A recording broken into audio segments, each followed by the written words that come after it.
How's it going, guys? So, look, I wanted to share some more of this population data for just a place like Nashville to really drive home specifically why I think we have a quality growth problem. And this visual, which includes quite a few different charts, is really just presenting, right, the population data really just two ways.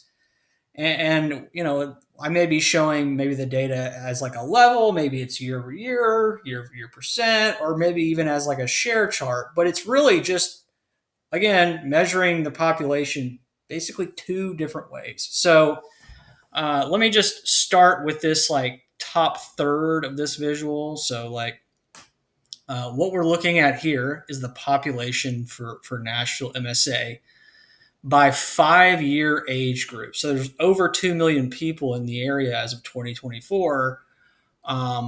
But rather than just show this as a line, if you can figure out the composition, that's just much more meaningful. So really outside of the under 10 crowd and 85 plus, it's by 5 year groups.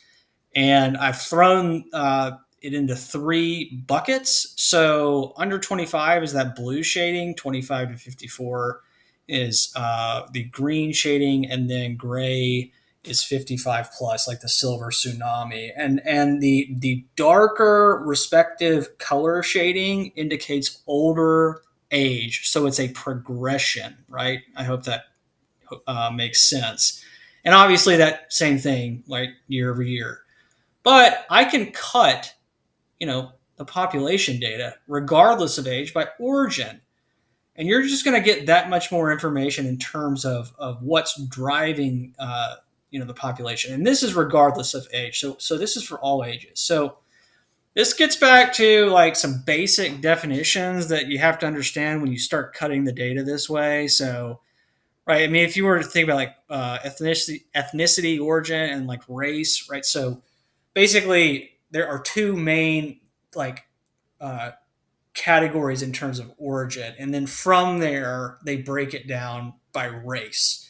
So there's Hispanic or Latino origin, and then you can have various iterations of that by race, and then not Hispanic or Latino origin, and then those same iterations under that by race. So what I did is you know, basically did not break out Hispanic or Latino origin here. That's just the entire all like races that roll up into folks of this origin. And instead I broke out all of the other categories which represent not Hispanic or Latino origin individuals by race. So, to save space in this legend, and remember this legend is for this chart, obviously, and this chart and this chart. What this is like white that represents folks who are not Hispanic or Latino origin, single race. So down here, for example, you'll see SR. That's what that stands for, single race. So Native, Hawaiian, other Pacific Islanders, uh, again, single race, single race, single race, single race, and then two or more races. But all of those are, again, outside of this. They are not folks who are not of Hispanic or Latino origin. Now, if I look at this information year over year, what do you notice? Right? Big jump in Hispanic and Latino origin. And you can express that year over year, like as a rate. And even from that standpoint, it is very elevated. I could see somebody showing a chart like this and be like, well, all of these people, there's like a big group of native Hawaiian or other Pacific Islanders moving to the area. And that's just completely misleading, right? Because in terms of headcount, there are virtually not many of them at all. Okay, so I can of course zoom in on that and maybe make those trends a little easier to see, right? I mean, and just look how outsized that is.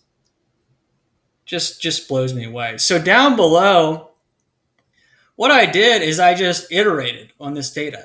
Now I'm showing these groups, like the ones that are the largest, uh, by age. So white by age as a share. year over year, white as a share. That's what the different shading in terms of the background is supposed to indicate.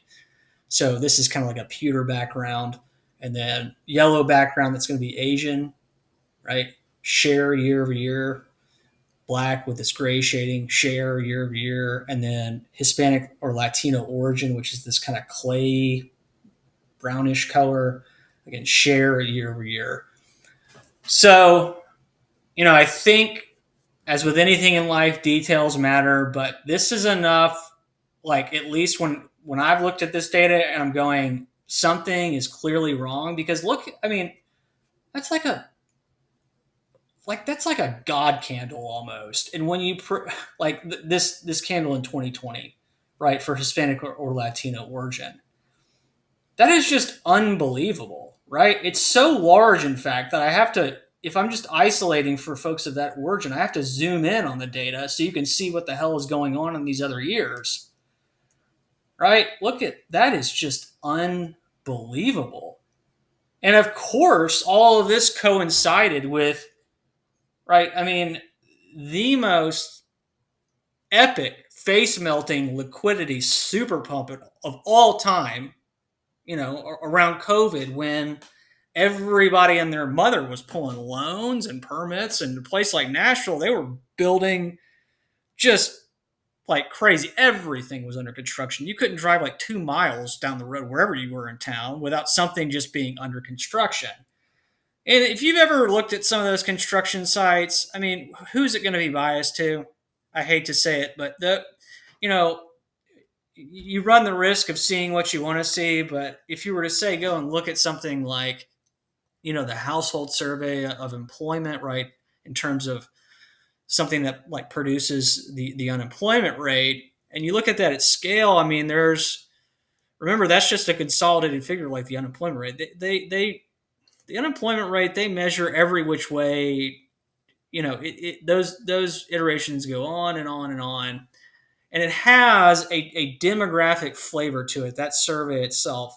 I mean, you're going to see, like, even if you make sure that you're looking at that data correctly, and it's not being, say, influenced by something like population controls, uh, you're just going to see a very like outsized move in some of those, right, related measures that just do not add up. So, the other thing too, and especially when I start looking at like the population, the share by age across different like races and then by origin down here, what you basically notice is that, white individuals, like that population is just older than these other ones, right? Because that represents the national benchmark in terms of like around 30% of our population is over the age of 55. So it's about in line with that for white individuals for Nashville. A little bit better for black individuals, right? But gray is grabbing more share. So they're getting older, as are Asian individuals, getting older but younger on the whole. And then, of course, what looks probably the best? The demographics look the best for Hispanic or Latino individuals, where even over time, right, you're starting to see some age creep into even these younger cohorts, where, I mean, around 50% of folks in that population, okay, are under the age of 25. Do you see what I'm saying? Like, I just feel like somebody like, we need I need somebody here locally, like one of our officials, to explain this to me like I'm a 5-year old, because I've been around enough of these developers and I've looked at this data a variety of different ways. I'm only showing part of it. I mean, I've shown the components of population change where more or less it has these same underlying features. I mean, especially a place like Davidson County, but this is really true to a certain extent. It'll vary across the metro, but Davidson County, I mean, outside of a minor blip in 2022, um, you know, domestic migration has been negative since, I believe, 2016 in the area. So that said another way, international migration is a major driver of that. But again, when you start figuring out, okay, well, where do these people actually come from? And if you were to even go like drill down even further, right? I mean, it's folks of Hispanic or Latino origin. And then you can even look at that by detailed origin, which I'm not going to show here, just know it exists. Like we're talking about those iterations go on and on and on. So, like, what does it look like for Central American, say, countries, and even South American, and it goes further than that. But also with something like uh, measures around the population by nativity and citizenship. We've seen an increase in folks who are not citizens in the area, and yes, there's a lot that rolls up into that figure, of which I'm aware. But I know like these developers and the impression I get, whether it's like from a construction standpoint, and yes, this is an oversimplification, but those guys just, let's face it, they exploit cheap labor. They do. They do. And, I'm not anti immigration at all. At all. I want to be clear on that. But are we sure we're doing it through really appropriate channels? I don't think so. There's too many outliers. And, you pair all of this data with obviously border encounters, which also spiked significantly around COVID. It's something, to me, it seems as if, okay, well, you have something like everybody pulling permits and then they're building like crazy. And then you have revenge travel. I mean, think about who cleans a hotel room. Something is not adding up. Are we sure we have quality growth in Nashville? I don't think so. I just feel like we're all being gaslit these days. Somebody please explain this to me in a way that makes sense, because it doesn't at all.